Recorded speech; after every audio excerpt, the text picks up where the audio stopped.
කොටා ඔයා දන්නවද මේ ලෝකේ වේගයෙන් යන දේ මොකද්ද කියලා? දන්නවා. කියහම බලන්න.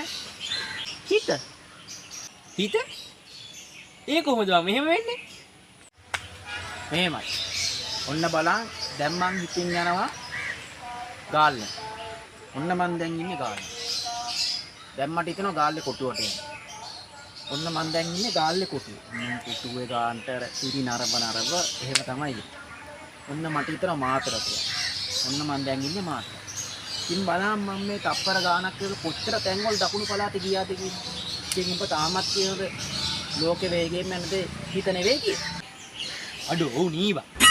ඒක ලෝකේ වේගයෙන් යන හිත නීබා. නෑ බා. ඊටත් වඩා වේගෙන් යන දෙයක් තියෙනවා. Oh my god. පිස්සුර බා. හිතට වඩා වේගයෙන් යන තව දෙයක් නැහැ. හිත තමයි වේගයෙන් යන්නේ. ඇයි පඩේ? Oh my god. ඒක කොහොමද බා හිතට වඩා වේගයෙන් යන්නේ?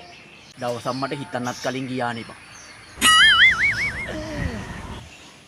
ඔහේ හෝටල් වල නැති සප්ප ගෙදර ඇඳේ අත මොන දීපං කරෙන් දැක්කද ඉතින් අපේ කම්ම ඇත නංගේ හයියෙන් නැගිට කගෙන් වා පැන්නුව නැන්නේ දත ඔහේ ගිය කන්නේ මාතර කඩේ සම්බොල රතු බත්